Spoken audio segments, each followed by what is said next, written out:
Mr. President, I'm delighted to welcome you and Mrs. Trump to Buckingham Palace this evening, just 12 months after our first meeting at Windsor. Visits by American presidents always remind us of the close and long-standing friendship between the United Kingdom and the United States. And I'm so glad that we have another opportunity to demonstrate the immense importance that both our countries attach to our relationship.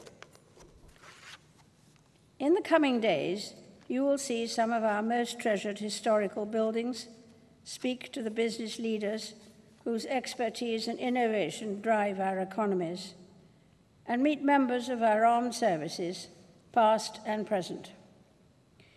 You will also travel to Portsmouth and Normandy to commemorate the 75th anniversary of D-Day. On that day, and on many occasions since, the armed forces of both our countries fought side by side to defend our cherished values of liberty and democracy.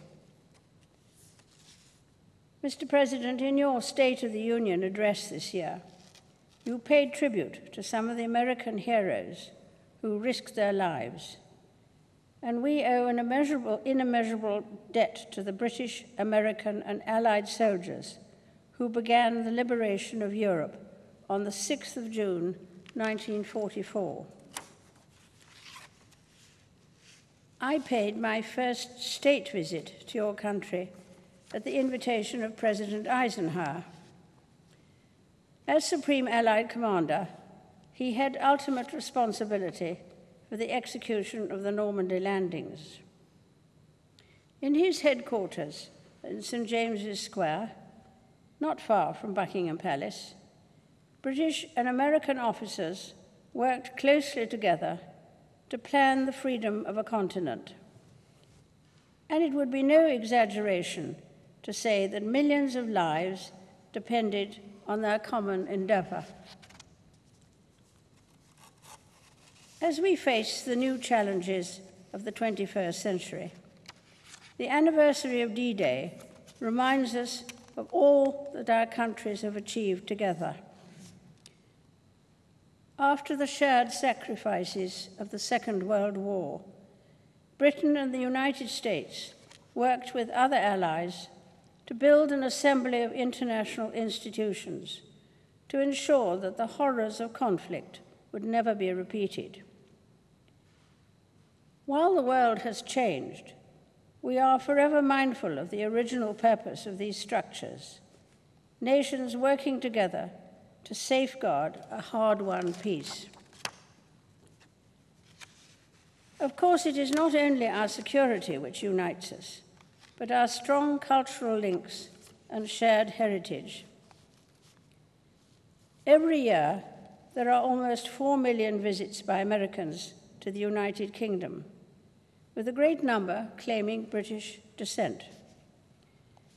And with your own Scottish ancestry, Mr. President, you too have a particular connection to this country.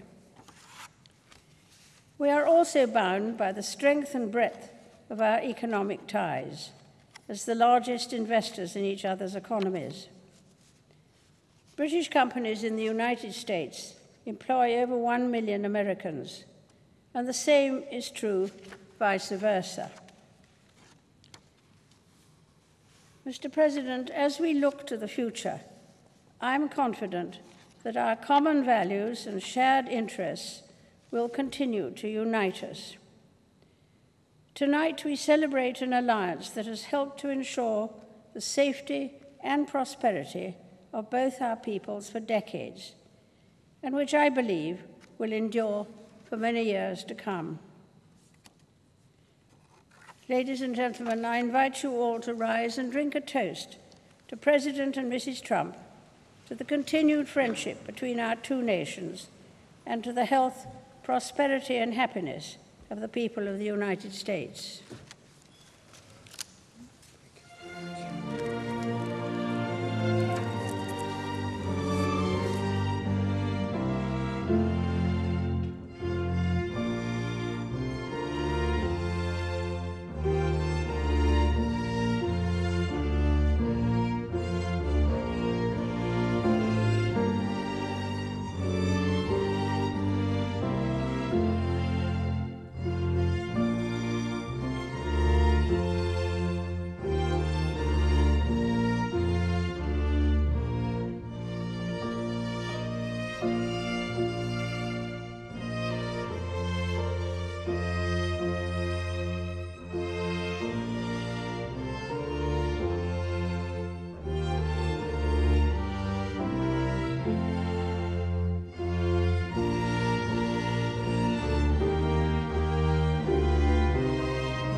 Your Majesty, Melania and I are profoundly honored to be your guests for this historic state visit. Thank you for your warm welcome, for this beautiful weather, your gracious hospitality, and Your Majesty's nearly 7 decades of treasured friendship with the United States of America. This week, we commemorate a mighty endeavor of righteous nations and one of the greatest undertakings in all of history.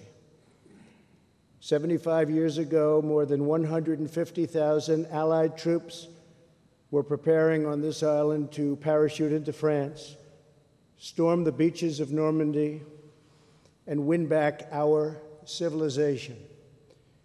As Her Majesty remembers, the British people had hoped and prayed and fought for this day for nearly 5 years. When Britain stood alone during the Blitz of 1940 and 1941, the Nazi war machine dropped thousands of bombs on this country and right on this magnificent city. Buckingham Palace alone was bombed on 16 separate occasions. In that dark hour, the people of this nation showed the world what it means to be British. They cleared records from the streets, displayed the Union Jack from their shattered homes, and kept fighting on to victory. They only wanted victory. The courage of the United Kingdom's sons and daughters ensured that your destiny would always remain in your own hands. Through it all, the royal family was the resolute face of the Commonwealth's unwavering solidarity. In April 1945, newspapers featured a picture of the Queen Mother visiting the women's branch of the Army, watching a young woman repair a military truck engine. That young mechanic was the future Queen, a great, great woman. Her Majesty inspired her compatriots in that fight to support the troops, defend her homeland, and defeat the enemy at all cost. We also pay tribute to Prince Philip's distinguished and valiant service in the Royal Navy during the Second World War.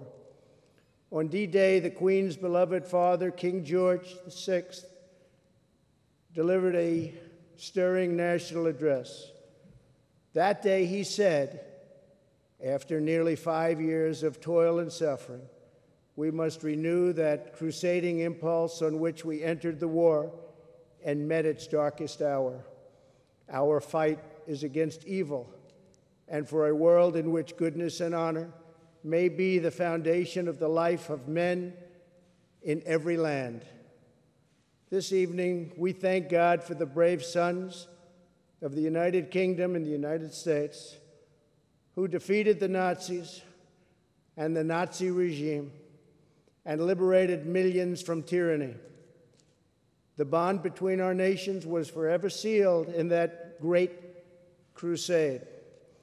As we honor our shared victory and heritage, we affirm the common values that will unite us long into the future: freedom, sovereignty, self-determination, the rule of law, and reverence for the rights given to us by Almighty God. From the Second World War to today, Her Majesty has stood as a constant symbol of these priceless traditions. She has embodied the spirit of dignity, duty, and patriotism that beats proudly in every British heart.